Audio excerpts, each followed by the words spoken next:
He's on the stern.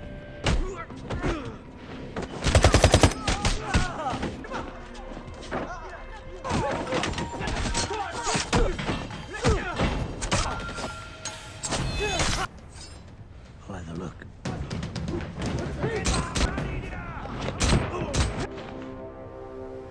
Your friends will be really happy to see you. 3.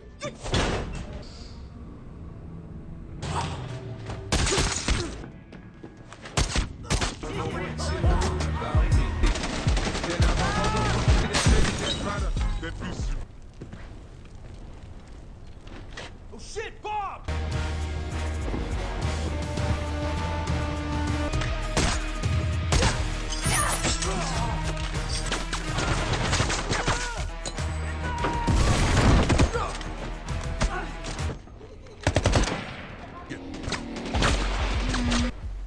You're welcome.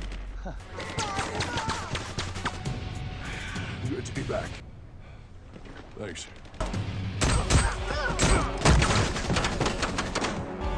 Hey, puta!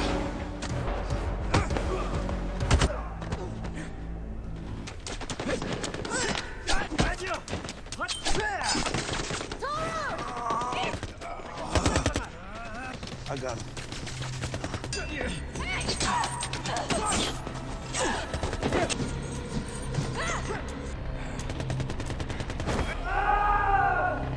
Ready for prisoner exchange.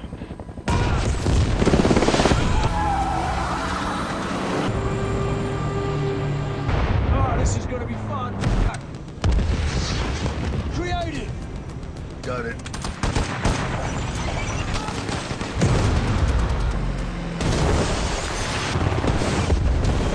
Driving lead? Nah, take on the Overwatch and pull.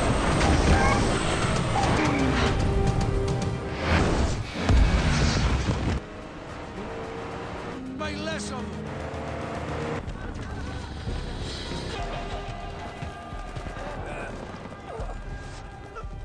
Tell me.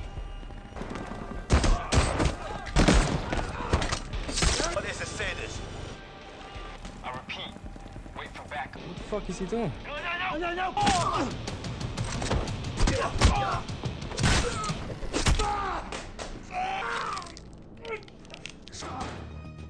Sir, let's go. Load up! Vermont's got the... What do you need, a CNI dog? Wonder, you might want to get that prescription too. Looks like we're making our entrance! Woohoo!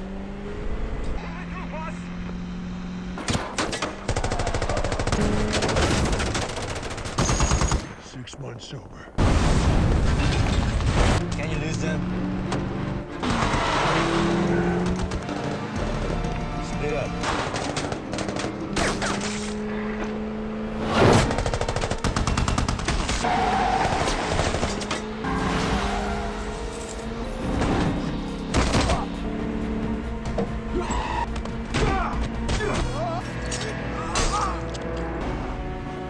What the fuck?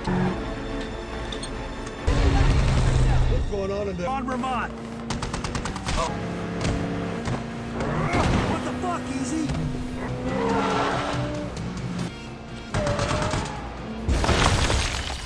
Initials? Where are you? The detonators are compromised. Don't let Vermont leave with those detonators. Get in, losers! We're going! Fire in the hole, fellas! Incoming!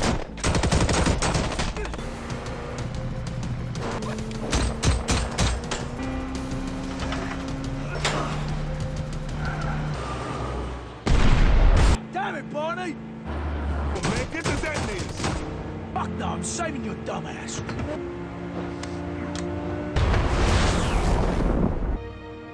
Nice work, man, but who...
of my friends.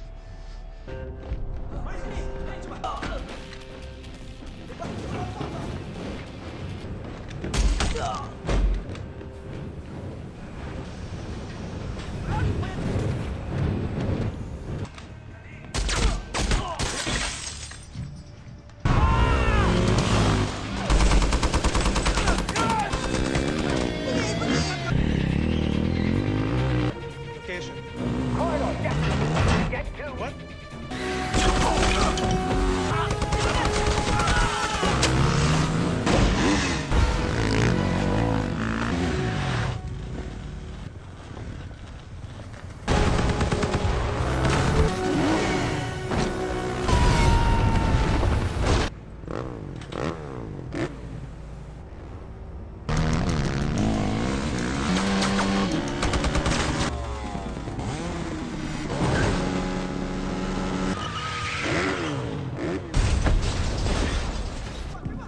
He's on the stern.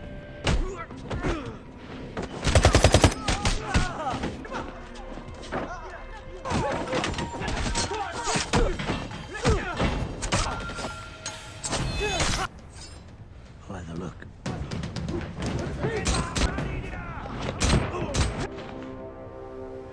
Your friends will be really happy to see you.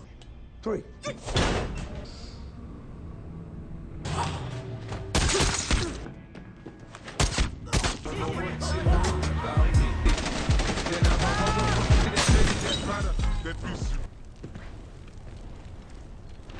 Oh shit, Bob!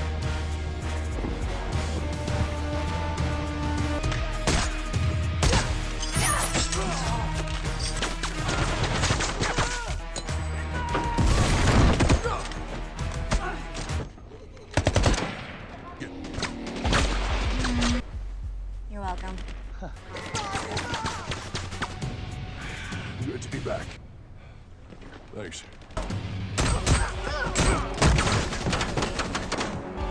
Hey, puta!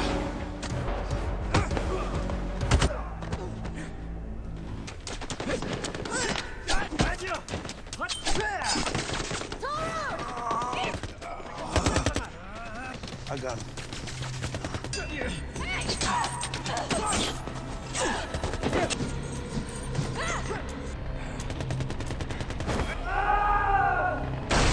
Change. 3 minutes.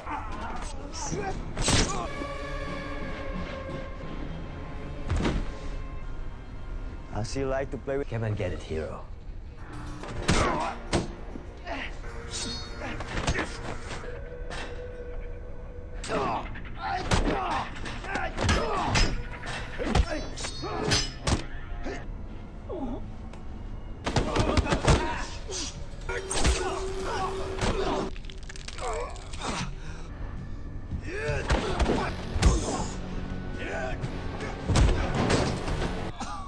That's the biggest one I got.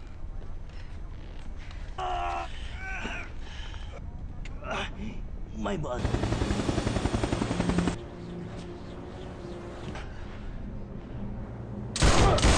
Hello, bye.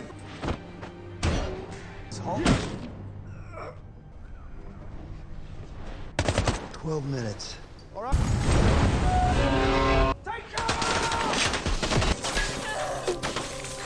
We never make it out of the blast zone. Hey, man, you're not going down. I got an idea. We can. What's that? Yeah. Gunner, give us.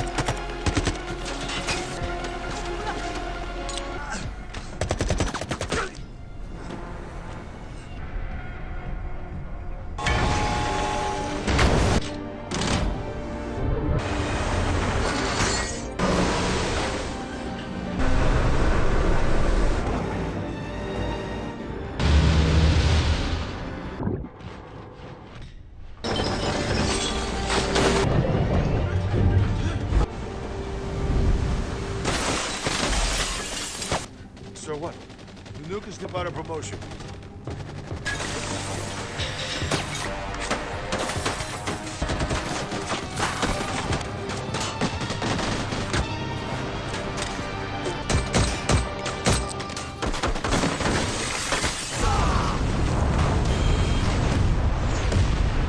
Fuck. Barney? You're welcome.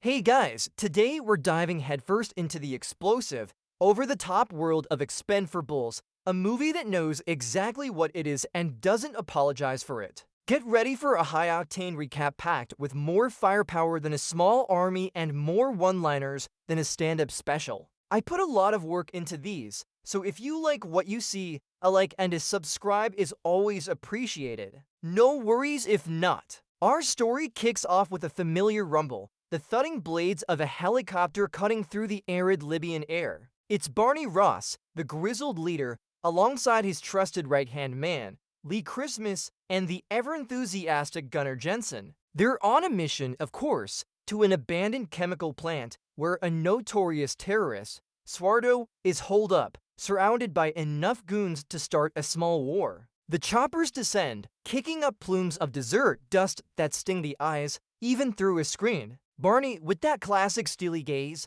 gives the signal, and the team rappels down, a whisper of ropes against metal, landing with the barely audible thud of practiced professionals. The ground beneath their boots feels like a tinderbox, ready to ignite. And ignite it does. The plant erupts into a symphony of gunfire, the sharp, distinct crack of assault rifles, the deeper, guttural roar of heavy machine guns, and the satisfying thwack of suppressed shots finding their marks. Gunnar, as always, is a whirlwind of destruction, his massive frame barreling through enemy combatants like a particularly enthusiastic bulldozer. He's got that infectious grin on his face, even as he's sending bad guys flying with a well-placed boot to the chest or a crushing blow from his rifle butt. The air thickens with the acrid scent of gunpowder and the metallic tang of expended casings raining down. Lee Christmas, ever the agile knife specialist, moves with a fluid, almost balletic grace through the chaos. His blades flash, catching the glint of the sparse industrial lighting, dispatching foes with silent, surgical precision. You can almost hear the soft shink as his knives find their mark, followed by the muffled thump of bodies collapsing. Barney, meanwhile, is orchestrating the chaos, his shotgun barking out orders with each thunderous blast. The impact feels palpable, a deep thum that echoes through the concrete structures, sending unlucky guards sprawling. Their objective is clear: retrieve the detonators that Swarto intends to sell, detonators that could kick off a global catastrophe. The tension in the air is thick, a palpable hum of danger and adrenaline. They navigate through crumbling corridors, past sparking electrical conduits, each step a testament to years of fighting experience. The distinct clink of a boot on a spent shell casing is the only sound that cuts through the distant gunfire, a tiny, almost subliminal indicator of the relentless action. They corner Swarto, who, despite his villainous demeanor, attempts to feign ignorance. But the Expendables aren't buying it, not even for a second. The scene is a masterclass in controlled mayhem, a perfect chaotic introduction, setting the stage for what's to come. It's like watching a meticulously choreographed metal concert, but with live ammunition.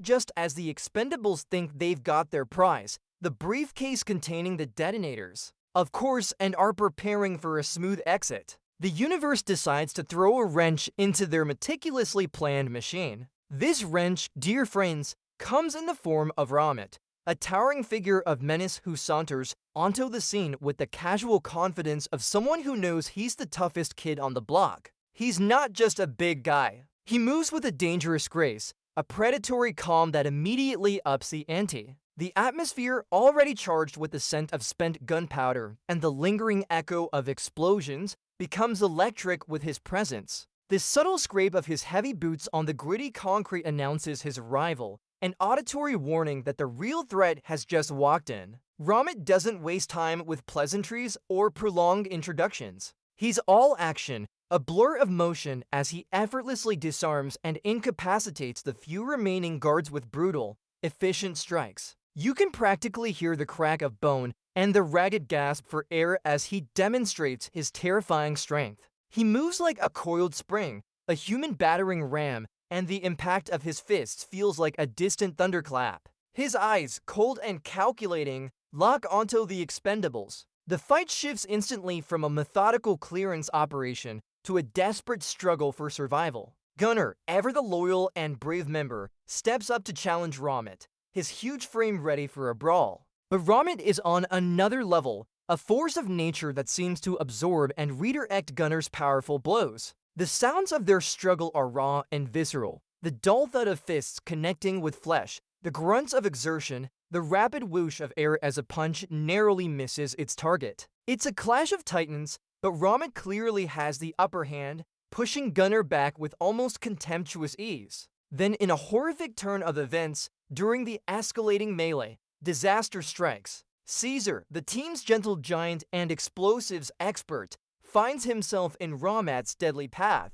There's a sudden, jarring thump, a sickening impact that silences the surrounding gunfire for a fleeting, terrifying second. Ramit lands a devastating blow, and Caesar goes down, a pained grunt escaping his lips, his body twisting unnaturally as the force of the strike shatters his arm, pinning him against a piece of heavy machinery. The metallic groan of the crushed arm is an unbearable sound, painting a vivid picture of the sheer power Ramit wields. It's a gut-punch moment for the team, a stark reminder of the stakes. Lee Christmas, seeing his friend in excruciating pain and the team's mission jeopardized, acts on instinct. His knives are a blur, a silver streak in the dim light, aimed with surgical precision. But Ramit, with unnatural speed, parries the attack, his reflexes inhumanly fast, the clink of steel on steel echoing sharply. The team, now scattered and reeling from Caesar's injury, realizes they're in deep trouble. The focus immediately shifts from securing the detonators to saving Caesar. Barney barks urgent commands, his voice raspy with concern but still firm with leadership. The sounds of frantic activity fill the air, the rapid scuff of boots as they try to create a perimeter, the hurried click of reloading weapons, the strained grunts as they attempt to move their fallen comrade. The plan, initially so straightforward, has devolved into a chaotic scramble for survival. The whir of the helicopter's blades, previously a sign of rescue, now seems agonizingly slow to approach. It's a frantic extraction under heavy fire, the ping of bullets ricocheting off their cover a constant, terrifying reminder of the danger. This pivotal scene demonstrates Ramit's formidable power and sets a somber, urgent tone for the rest of the film. It's a brutal reality check, reminding us that even the Expendables aren't invincible, and sometimes, the bad guys actually manage to land a devastating blow. Talk about a morale killer.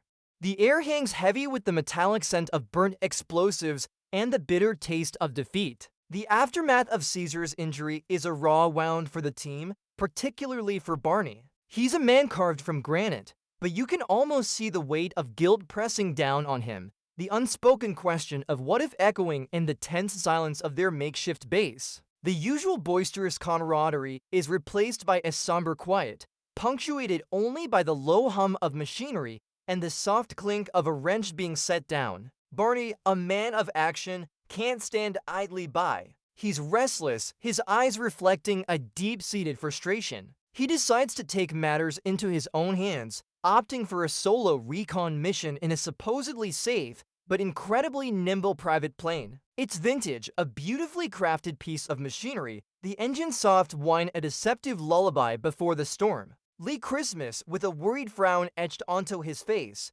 tries to dissuade him, his voice a low rumble of concern. He knows Barney's driven by that survivor's guilt, that desperate need to make things right. But Barney, being Barney, is resolute, his jaw set with that familiar grim determination. He offers a quick, almost melancholic goodbye, a moment that feels too final, too loaded with unspoken farewells. The plane's engine roars to life, a guttural growl that shakes the tarmac, and it streaks down the runway, ascending into the twilight sky. The sight of it climbing higher, smaller and smaller against the vast expanse, feels symbolic. Lee watches, a knot of unease tightening in his stomach, the low thrum of the plane's engines slowly fading into the distance. But peace is a fleeting illusion in their world. Out of nowhere, a missile streaks across the sky, a thin, silver dart of destruction, its whoosh cutting through the night with terrifying speed. It's Ramit again, always Ramit, a phantom menace proving he's always one step ahead. The missile strikes Barney's plane with a sickening thump and a blinding flash of light. For a split second, there's an eerie silence, a moment of disbelief, before the plane erupts into a colossal fireball. The explosion is deafening, a monstrous boom that reverberates across the landscape, rattling the very ground beneath Lee's feet. The shockwave hits, a wave of displaced air that rustles his hair and makes him instinctively flinch. Flames engulf the aircraft, a terrifying blossom of orange and red against the inky black of the night sky, pieces of debris scattering like fiery confetti over the dark ocean. You can almost feel the heat from the inferno, even from a distance. The metallic shriek of tearing metal, the rapid pop-pop-pop of smaller internal explosions, all contribute to the horrifying spectacle. Lee Christmas watches, stunned, his face illuminated by the furious blaze, the smoke stinging his eyes. The roar of the explosion slowly fades, leaving an awful, ringing silence in its wake, broken only by the gentle lapping of waves against the distant shore. It's a silence that speaks volumes, confirming the unspeakable. Barney Ross, the legendary leader, the heart and soul of the Expendables, is gone. Or so it seems. The scene is a masterclass in emotional manipulation, designed to make you believe that one of the core pillars of the franchise has truly fallen. It's a raw, visceral moment that leaves Lee and the audience reeling. The sense of loss is palpable, a heavy cloak draped over the remaining team members, especially Lee, who feels the crushing weight of witnessing his friend's apparent demise. The taste of ash and defeat settles in, a somber note that suggests a new, darker chapter has begun for the Expendables. The splash of the last fiery remnants hitting the water is a mournful final chord, with Barney seemingly gone. A gaping hole is left not just in the Expendables team,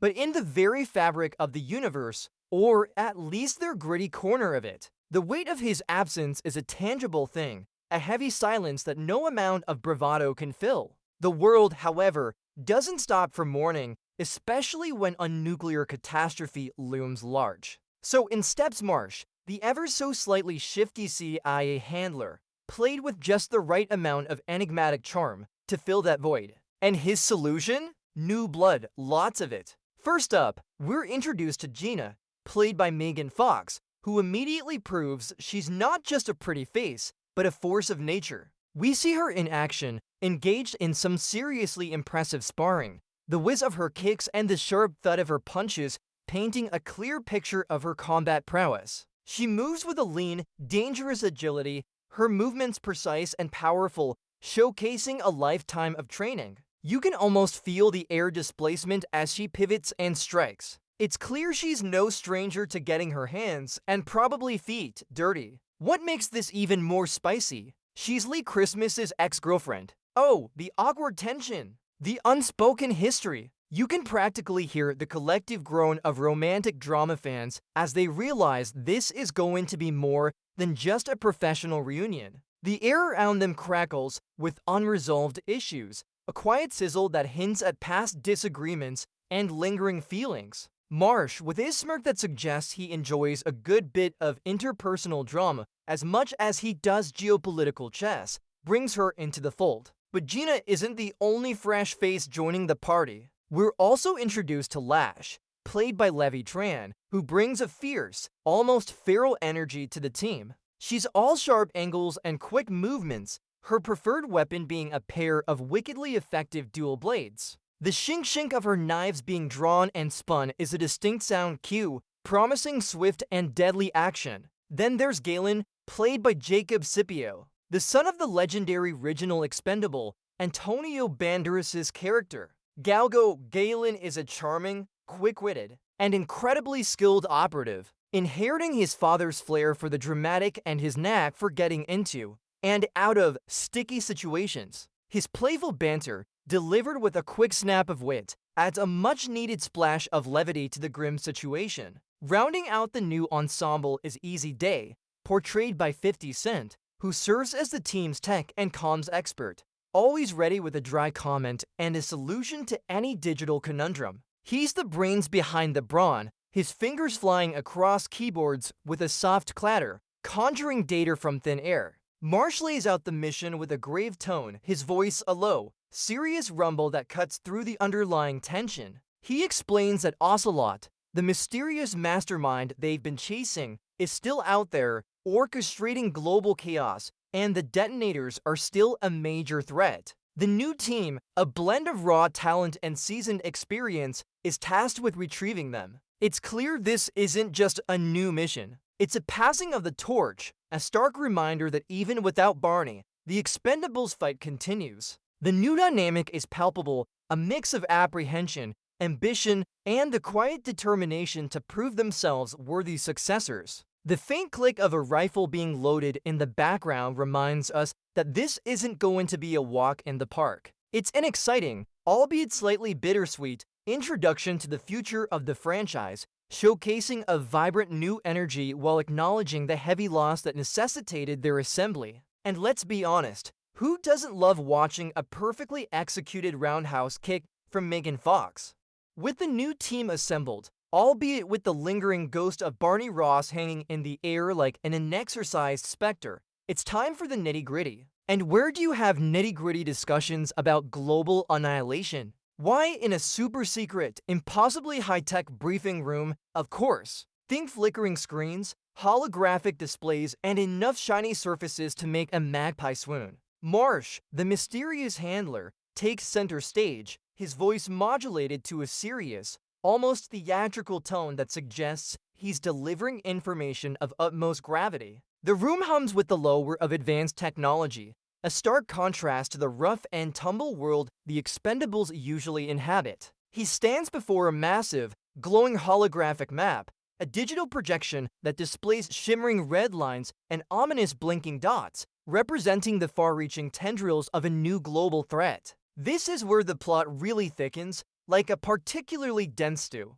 The culprit? An elusive, phantom-like terrorist known only by the codename Ocelot. The name itself carries a whisper of cunning and danger, conjuring images of a shadowy figure pulling strings from the darkest corners of the world. Marsh explains, with a gravitas that suggests he's read every spy novel ever written, that Ocelot is no ordinary bad guy. This villain has a plan so dastardly, so audacious, it could plunge the entire planet into World War III. The stakes? Oh, just everything, really. The freedom of humanity, the very air we breathe, the ability to enjoy a quiet Tuesday evening, all hanging precariously in the balance. The specific MacGuffin thereafter, the linchpin of Ocelot's nefarious scheme, are those very same nuclear detonators that Swardo was trying to sell. It turns out Swardo was just a pawn, a minor player in a much larger, more terrifying game of global dominoes. Marsh's description is painted with broad, urgent strokes, emphasizing the ticking clock and the catastrophic consequences of failure. He gestures dramatically at the holographic map, the lines tracing potential routes of destruction, the red dots pulsating ominously. The quiet click of the holographic display updating provides a subtle, almost unnerving, underscore to his words. The new team listens intently, a mix of apprehension and fierce determination in their eyes. Gina, with her sharp intelligence, asks probing questions, her voice clear and concise, cutting through the jargon. Lash, ever ready for action, adjusts her grip on a phantom knife, her eyes scanning the room, already envisioning potential combat scenarios. Galen, with a hint of his father's theatricality, offers a wry observation, a small moment of levity in the face of impending doom. Easy Day, glued to his tablet, is already processing data, his fingers flying silently across the screen, the faint tap-tap-tap of keys only audible if you're straining your ears. The briefing is a meticulous dance between information dissemination and psychological priming. Marsh isn't just giving them facts. He's instilling a sense of responsibility, a call to duty that transcends personal grievances or past heartbreaks. The gravity of their task settles over them like a heavy cloak. This isn't just about revenge for Barney or for Caesar's injury. It's about preventing a global catastrophe. The low hum of the server racks in the background almost sounds like a countdown, adding to the palpable tension. It's a classic setup, but effectively done, laying the groundwork for the explosive action sequences that are inevitably heading our way. Who doesn't love a good save-the-world plot? especially when it involves a shadowy figure called Ocelot and enough nuclear firepower to vaporize a small continent.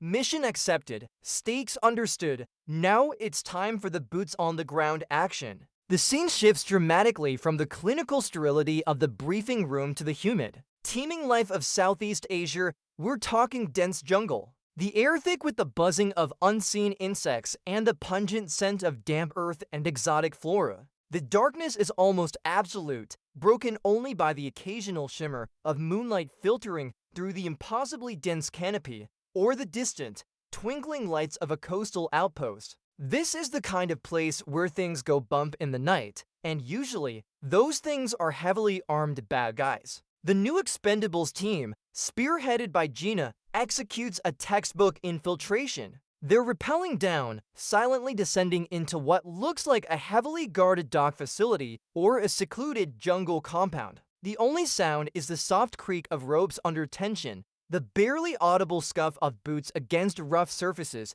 and the rhythmic drip drip drip of water echoing somewhere in the darkness. It's a testament to their training, a seamless, synchronized descent that speaks volumes about their professionalism. Gina moves with precision, her form fluid and athletic, her eyes constantly scanning the environment for any signs of trouble. She's in command, a leader by sheer force of competence, and the team follows her lead without question. Lash, with her twin blades sheathed but ready, moves like a shadow, her movements light and agile, almost feline. You can practically hear the subtle rustle of leaves as she pauses, minimal and controlled. Galen, ever the charismatic operative, blends his stealth with a certain swagger, his eyes darting with intelligence and a hint of mischief. Easy Day, the tech wizard, is setting up his gear with quiet efficiency. The soft click of his keyboard keys a stark contrast to the surrounding wilderness, establishing their comms link and scanning for any digital footprints.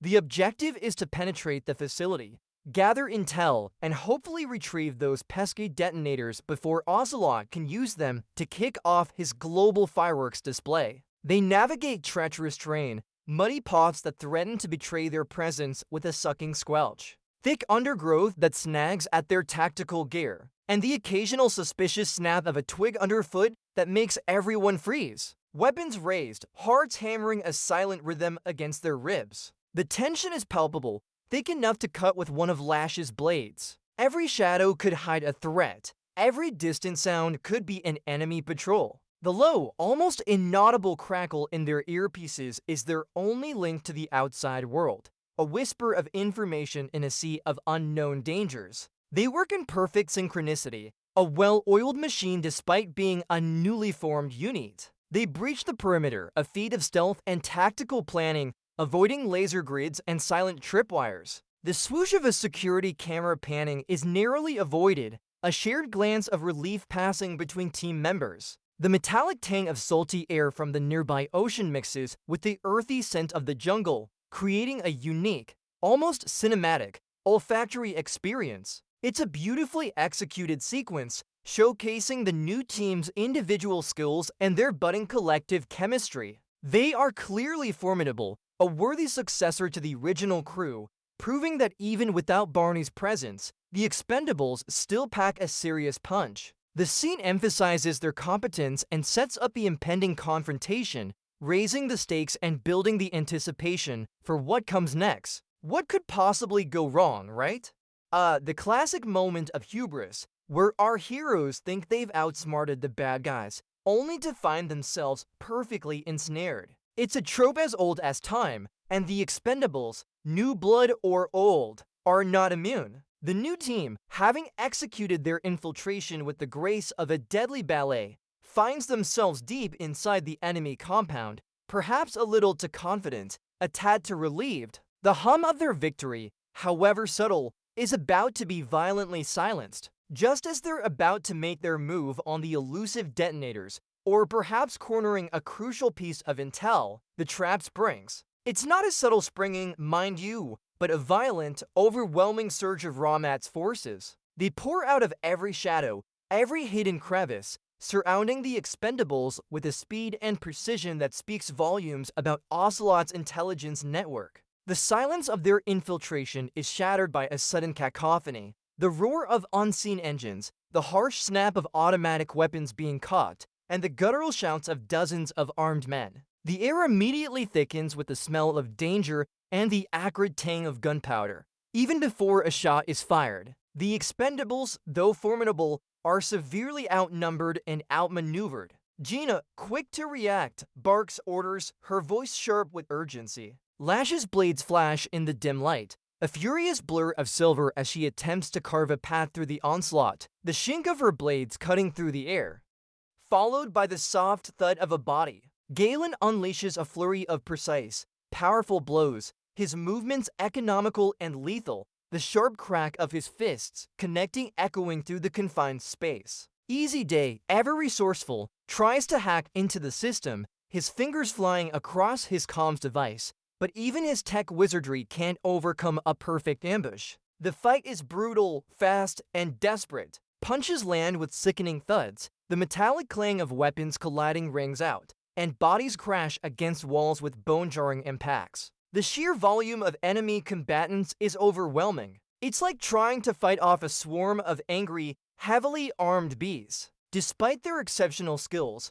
the Expendables are slowly, inexorably pushed back, their efforts becoming more defensive, less offensive. The sound of their heavy breathing, strained and ragged, becomes more prominent against the rising tide of enemy shouts. Then Rahman himself appears, a towering, unstoppable force, his eyes glinting with malicious satisfaction. His movements are impossibly fast, his strikes devastating. He seems to be everywhere at once, disarming, incapacitating, and delivering knockout blows with terrifying efficiency. The dull thwack of his fist against a body is a sound of finality. One by one, the new team members are overwhelmed. There's the metallic click of restraints being fastened, the rough yank as they are pulled into submission. The scene is a stark, brutal reminder that even the best laid plans can go awry when you're up against a truly intelligent and resourceful foe. Ocelot, through Ramit, has proven to be several steps ahead, turning the hunters into the hunted. The feeling of helplessness is palpable, a heavy weight settling on the viewer as these capable operatives are swiftly, efficiently neutralized. It's a devastating blow to the mission, a crushing defeat that leaves the fate of the world hanging by an even thinner thread. The muffled thump of a weapon falling to the ground after a team member is subdued feels like the death knell for their mission. It leaves a bitter taste in your mouth. A frustrating twist that highlights the competence of the villains and the dire situation of our captured heroes. The news hits Lee Christmas like a physical blow. The new team, his ex-girlfriend, his friends captured. The official word comes down with that familiar bureaucratic chill, mission compromised, assets irrecoverable. But for Lee, irrecoverable isn't in his vocabulary, especially when it comes to his people. You can practically hear the snap of his patience breaking. He's initially seen in a dingy, dimly lit bar, the clinking of glasses and the low murmur of conversations a stark contrast to the storm brewing within him. The taste of stale beer and desperation fills the air. The internal conflict is palpable. Follow orders, or follow his gut? It's not really a choice for someone like Lee Christmas. He's a man of action, a man of loyalty, and a man who definitely doesn't play by the rules when his friends are in peril. So, with a grim set to his jaw and a fire in his eyes that hasn't been seen since Barney's death, Lee decides to go rogue. Official channels are out. Personal vendetta is in. He moves with a quiet intensity, a focused fury that is both terrifying and admirable. The scene transitions to him, a makeshift armory, or perhaps his personal stash, meticulously gathering his gear. This isn't just grabbing a few guns. This is a ritual. The soft clink of metal on metal as he selects his knives, each one a familiar extension of his hand, speaks volumes. You can almost feel the cold, sharp edge of the steel. He inspects his firearms with a practiced eye, the smooth click-clack of a magazine being inserted, the satisfying snick of a safety being disengaged. Every movement is precise, economical, reflecting years of ingrained habit. The scent of gun oil and leather fills the air around him, a comforting perfume for a man about to walk into hell. He packs light but effectively, his signature throwing knives, a variety of pistols, a trusty assault rifle. and enough tactical gear to vanish into the shadows or fight his way out of a fortified bunker. The gentle whoosh of air as he slips a vest on, the soft thud as he secures a holster, every action is deliberate. He's not just preparing for a mission, he's preparing for a war, and he's going into it alone. Well, mostly alone. His conviction is etched onto his face, a raw determination that silences any doubts. The distant hum of the city outside, oblivious to the personal war he's about to wage, only emphasizes his solitude. This sequence is all about Lee Christmas asserting himself as the true protagonist of this particular story, stepping out of Barney's shadow and embracing his own brand of ruthless heroism. It's a moment of quiet, simmering rage transforming into unstoppable resolve. The audience gets a palpable sense of his burning desire for justice and his unwavering loyalty to his friends. You can almost hear his heart beating, a steady, powerful rhythm against the backdrop of his preparations. This scene is the genesis of his personal crusade, a testament to the idea that sometimes the most effective path to saving the world is to just ignore everyone and do it yourself. With extreme prejudice and a whole lot of sharp objects. Let's just say his idea of a personal day involves a lot of lead and significantly fewer spa treatments. Asterisk.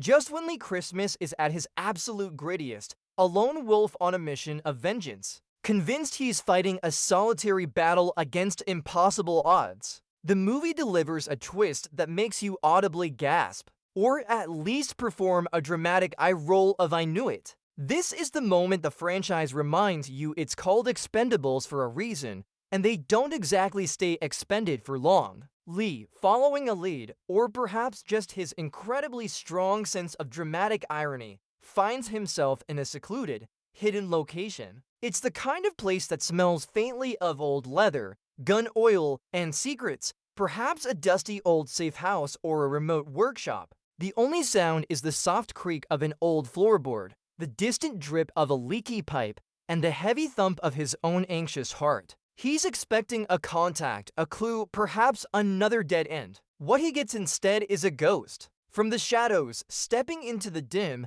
dusty light emerges none other than Barney Ross, alive and, dare I say, looking rather pleased with himself. The surprise on Lee's face is priceless, a perfect blend of utter shock, profound relief, and probably a tiny flicker of "you son of a gun" fury. You can almost hear the breath catch in Lee's throat. The silence in the room is thick, charged with unspoken questions and profound emotion. Barney, ever the showman, has a subtle smirk playing on his lips. He explains in that gravelly voice that just oozes authority that his death was, in fact, an elaborate ruse. A carefully orchestrated charade designed to draw out the real puppet master behind Ocelot, a deep-cover operative who was suspected of being the true villain, but couldn't be exposed through conventional means. The story unfolds with a series of flashbacks. Quick cuts showing how he survived the plane explosion, the meticulously planned escape,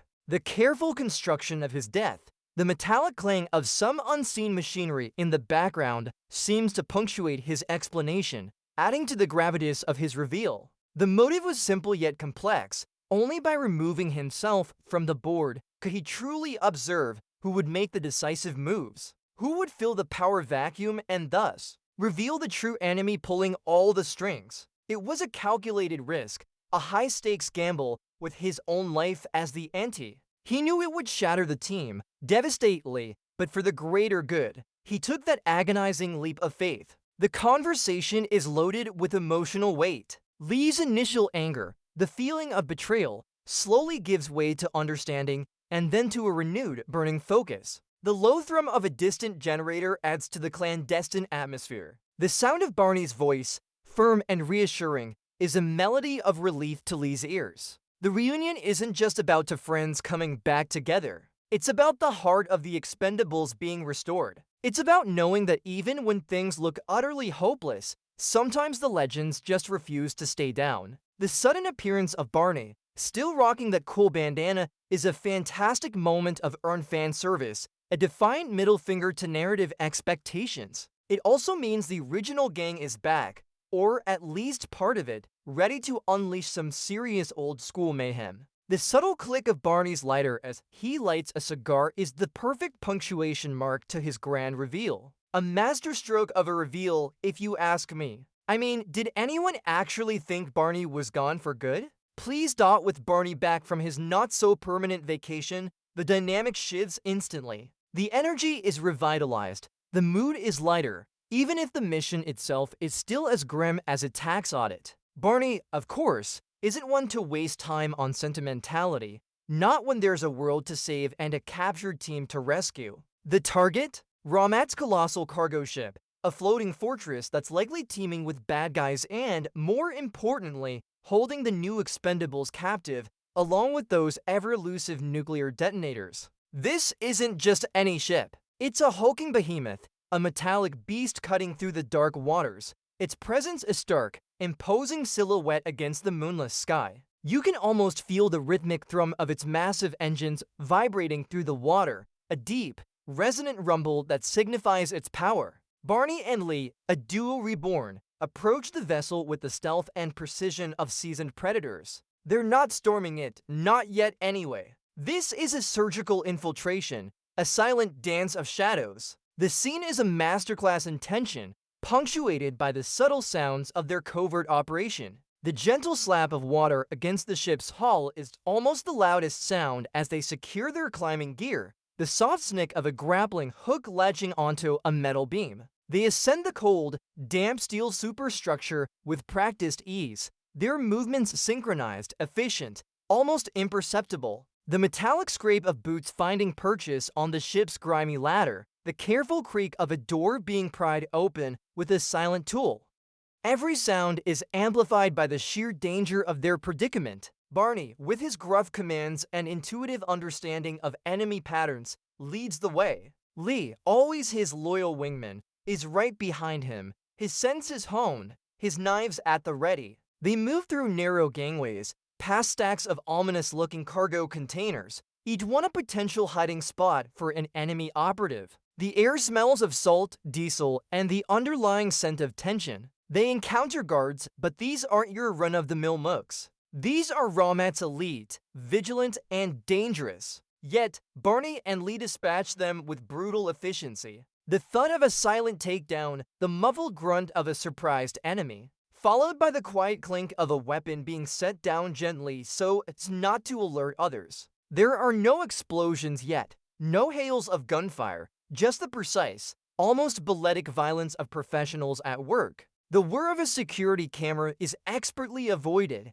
the faint beep of a motion sensor bypassed, with practiced ease. The scene builds slowly, methodically, layering on the suspense, each step bringing them closer to their captured teammates and the ticking time bomb of the detonators. You get a real sense of the ship's labyrinthine interior, the claustrophobic corridors, the dark, cavernous cargo holds. The low hum of the ship's ventilation system, combined with the distant clank of heavy machinery, creates an atmospheric backdrop for their dangerous journey. It's a reminder that sometimes the most exciting action isn't the loudest, but the most precise and tense. And let's be honest, watching two legends move with such deadly grace after all these years is a satisfying cinematic experience. Like watching a particularly deadly, very well-oiled machine, asterisk.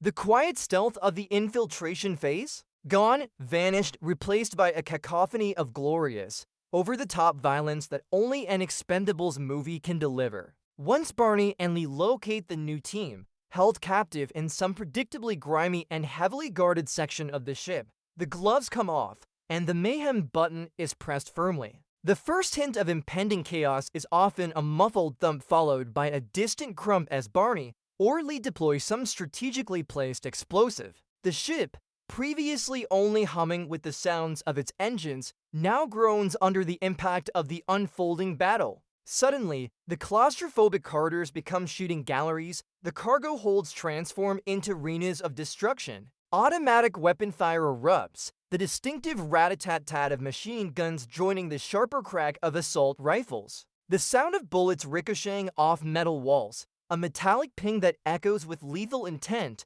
becomes the constant soundtrack. Barney, with his signature shotgun, unleashes thunderous blasts that feel like cannon fire, each boon sending enemies flying and creating satisfyingly large holes in the ship's interior. Lee, a blur of motion, combines his precise knife work with rapid-fire pistol shots, the pop-pop-pop of his handgun punctuated by the soft, swift chink of steel as he dispatches foes in close quarters. The objective is twofold: free the new team and get their hands on those detonators. The new team, once freed, immediately springs into action, rejoining the fray with a fierce vengeance. Gina, with her powerful kicks and punches, becomes a whirlwind of combat, the thwack of her hits and the sharp whoosh of her movement cutting through the chaos. Lash, now fully unleashed, is a whirlwind of spinning blades, their metallic whine a prelude to swift, deadly takedowns. Galen, with his energetic combat style, uses everything at his disposal, his fists, feet, and surroundings becoming weapons, the satisfying crunch of an elbow strike landing echoing through the melee. Easy Day, even in the thick of the fight, is probably still trying to hack something, providing tactical support and, no doubt, a few sarcastic comments. The ship itself becomes a character, groaning and creaking under the strain of explosions. Flames lick at exposed wires, sending sparks flying with a theatrical fizzle. The air fills with the acrid scent of smoke, ozone, and fresh gunpowder. The sound of shattering glass, tearing metal, and the yells of both friend and foe create a visceral, immersive experience. It's a symphony of destruction, a beautiful, violent ballet of trained killers taking back what's theirs. The pace is relentless, a continuous barrage of action sequences seamlessly flowing into one another. The camera work is tight, capturing the raw energy of each punch, each explosion, the spray of debris. The sheer force of their combined assault is a sight to behold, a testament to the Expendables' enduring power, both old and new. There's a palpable sense of triumph as the team, united once more, fights its way through overwhelming odds, demonstrating that despite the setbacks, they are an unstoppable force. The metallic scrape of heavy machinery being tossed aside, the satisfying thud of a final enemy going down, it all contributes to the adrenaline-fueled exhilaration of the scene. It's an absolute blast, a pure, unadulterated action spectacle. Who needs nuanced dialogue when you have this much glorious, explosive chaos? After the glorious symphony of explosions and gunfire, the noise eventually settles into something more personal, more primal. This is it, the main event, the grudge match everyone's been waiting for. Lee Christmas versus Romet. No more distractions, no more cannon fodder, just two incredibly deadly individuals locked in a brutal dance of death.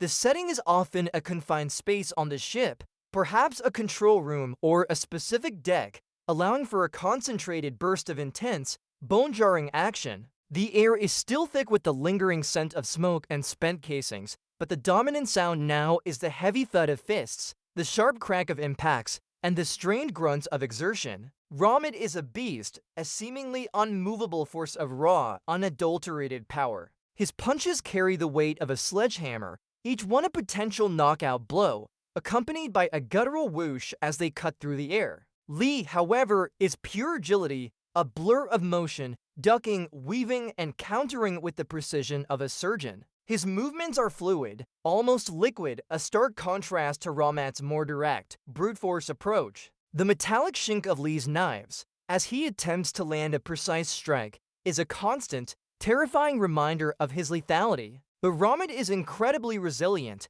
shrugging off hits that would incapacitate a lesser man, his skin seeming to absorb the blows with a dull thud. It's a relentless back and forth, a testament to both men's incredible durability and skill. Lee uses the environment to his advantage, slamming Romet into bulkheads with a resounding clang, using pipes and machinery as leverage. The sounds of their struggle are incredibly visceral, the smash of a fist against metal, the gasp of a missed breath, the guttural roar of Romet as he presses his advantage. The choreography is fantastic, showcasing a blend of martial arts and street fighting, with every move feeling earned and impactful. You can almost feel the sweat stinging their eyes, the ragged breathing, the burning muscles as they push themselves to their absolute limits. This isn't just a fight, it's a deeply personal confrontation. Lee is fighting for Caesar, for Barney's death, for the captured team, and for the entire world. There's a raw intensity in his eyes,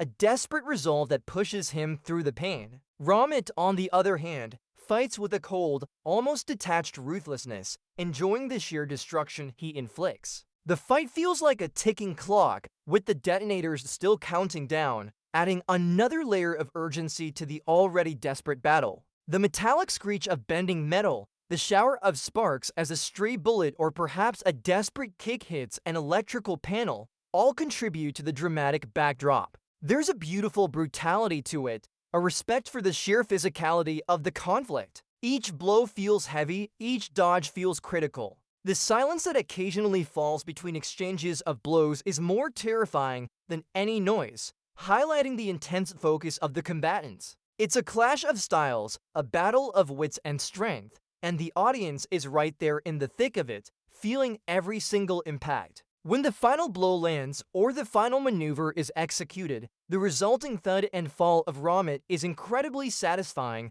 a moment of hard-won victory that feels truly earned. It's the culmination of hours of tension and violence delivered with a satisfying, decisive punch. A good old-fashioned brawl, just the way we like them, with extra grit and a side of vengeance.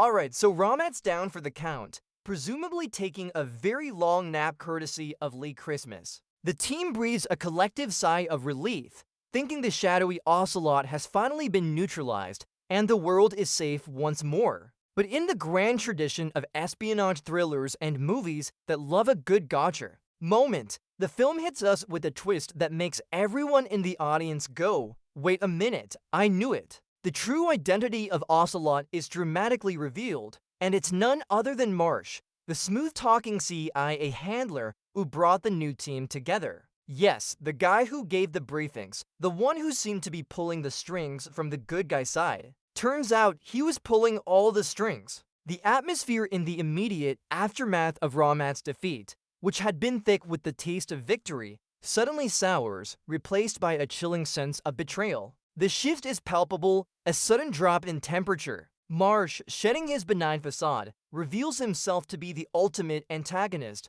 a master manipulator with a plan far more insidious and personal than simple global chaos. His voice, previously calm and authoritative, now takes on a cold, calculating edge, each word delivered with a precision that cuts deeper than any knife. He explains his master plan with a chilling clarity, detailing how he orchestrated the entire conflict, manipulating both sides, the Expendables and the supposed terrorists, to achieve his own geopolitical agenda. The whole nuclear detonator crisis was just a smokescreen, a complex charade to achieve a much grander, more self-serving goal. The revelations come fast and furious, accompanied by the subtle whoosh of data being displayed on hidden screens, confirming his intricate web of deceit. The sound of his calm, assured voice is almost more terrifying than any explosion. He wasn't just after the detonators. He was leveraging the entire situation to eliminate rivals,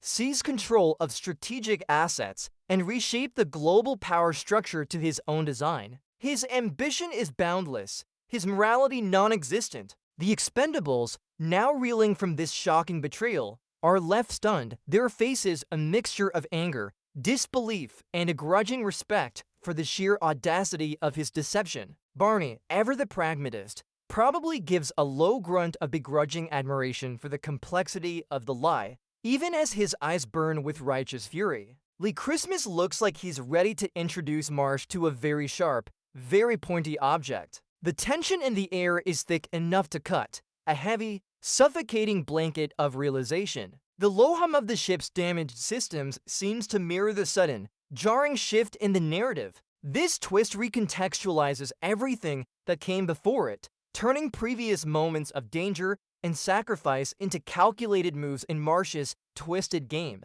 It's a classic spy thriller move, designed to yank the rug out from under the audience and raise the stakes even higher. You thought you knew who the bad guy was? Think again. This kind of reveal can either make or break a movie, and in Expendables, it adds a layer of unexpected complexity, however thinly veiled. It means the true enemy was not some faceless terrorist, but someone seemingly on their side, a far more insidious threat than any amount of visible firepower. And honestly, it makes you wonder how many other Marsh types are lurking in the shadows. A chilling thought, almost as chilling as the clink of a glass of celebratory champagne Marsh probably had planned for himself. Okay, so Marsh is the big bad, and he's not just a mastermind. He's decided to turn the entire ship into his personal doomsday device, rigged with those very same nuclear detonators that started this whole mess. Talk about tying up loose ends with a bang. The ticking clock is now literal, a harsh, incessant beep beep beep that echoes through the damaged ship, making every punch, every shot, every breath feel agonizingly urgent. The tension is palpable, a frantic race against absolute obliteration. The reunited Expendables, Barney, Lee, Gina, Lash, Galen, and Easy Day are now united in a singular, desperate purpose: stop Marsh and disarm the explosives before the entire thing goes kaboom, taking a good chunk of the ocean and potentially the world with it. The final confrontation erupts into a furious ballet of coordinated chaos. Marsh has his own elite forces, of course, because what's a villain without his loyal, expendable minions? The ship becomes a war zone, a swirling vortex of gunfire, close quarters combat, and exploding debris. The rat-a-tat-tat of assault rifles and the thunderous boom of Barney's shotgun mixed with the sharp crack of Lee's pistols and the visceral thud of Gina's powerful kicks. Lash's blades shimmer through the air with a deadly whiz, dispatching foes with surgical precision, while Galen uses his athleticism to outmaneuver and outfight Marsh's goons. Easy Day, ever the multitasker, is probably fighting off bad guys with one hand while desperately trying to hack the detonators with the other, his fingers flying across a jury-rigged console. The soft clatter of keys a stark contrast to the surrounding pandemonium. Marsh, however, isn't just a strategist. He's also a formidable fighter himself, engaging the team with a cold, ruthless efficiency. His moves are calculated, precise, reflecting a lifetime of combat experience, contrasting sharply with the more emotional, visceral fighting styles of the Expendables. The fight is personal, messy, and incredibly intense. Explosions tear through various parts of the ship, shaking the very ground beneath their feet, sending showers of sparks and metallic shrapnel flying with a terrifying shriek. The air is thick with smoke, the metallic tang of blood,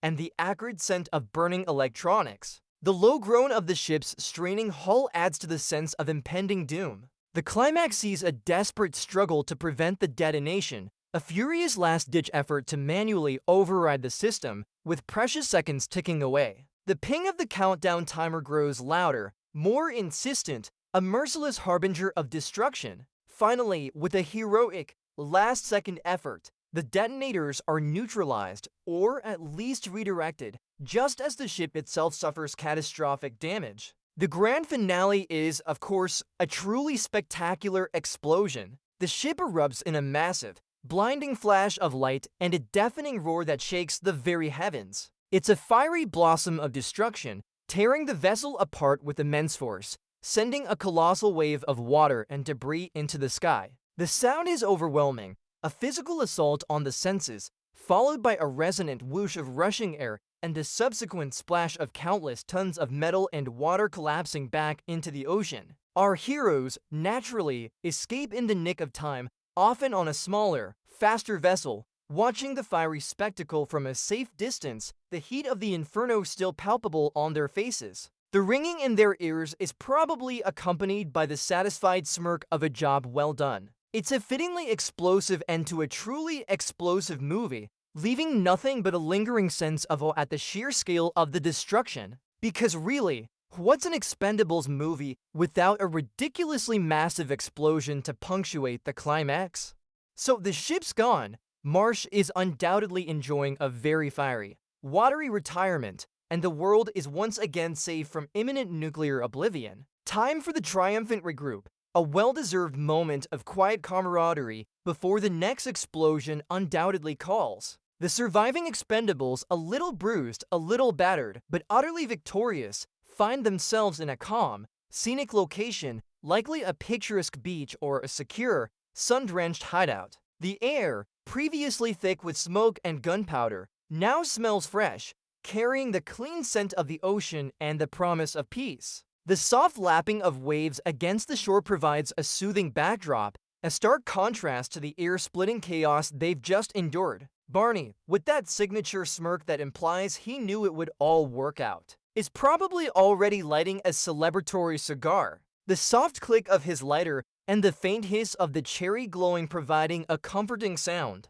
Lee Christmas, though still looking like he needs a good, long nap, has that glint of satisfaction in his eyes, a shared understanding with Barney that their bond and their team is unbreakable. Gina, Lash, and Galen stand a little taller, having truly proven their mettle under fire, their faces reflecting a newfound confidence and the quiet pride of a mission accomplished. Easy Day is probably already uploading mission reports, or perhaps looking up the nearest 5-star resort that accepts cash and doesn't ask too many questions. The banter is back, a familiar comfort, light-hearted jokes mixed with genuine expressions of respect and gratitude. There's a playful shove from Barney to Lee, a knowing glance between the new recruits, a shared laugh that cuts through the lingering tension. The subtle clink of a celebratory drink being poured, or the gentle thud of a bag being dropped, are the only sounds beyond their conversation. They survey the distant horizon, perhaps a lingering plume of smoke from the vanished ship, a visual reminder of the epic battle they just won. But there's no grimness, just a quiet acknowledgement of the sacrifices made and the bonds forged in the fires of combat. It's a moment of reflection, a chance to appreciate the sheer, glorious mayhem they've just survived. This sense of family, of loyalty, is stronger than ever. The older generation has passed the torch, but they haven't exactly retired it. They've just expanded the family. It's a satisfying, if somewhat predictable, conclusion to the immediate conflict, leaving the audience with a sense of closure, but also the distinct feeling that this particular band of geriatric ass-kickers and their new protégés will always be ready for the next global crisis. Because some people just never learn to stay home. The faint chirp of a distant bird is a gentle reminder that life, despite everything, goes on. And so do the Expendables, probably as the dust settles and the echoes of explosions fade. We're left with a profound sense of what it means to be truly expendable, yet entirely indispensable. This journey, fraught with danger and fueled by an unwavering spirit, reminds us that even in the face of overwhelming odds, the bonds of camaraderie and loyalty can illuminate the darkest paths. It's a testament to resilience, a beacon of hope showing that together, we can overcome any challenge. Let this story inspire us to value those around us, to stand firm in our convictions, and to never shy away from the battles that truly matter. For in unity, we find strength, and in courage, we discover our true potential. May we all face our own adventures with such unwavering spirit.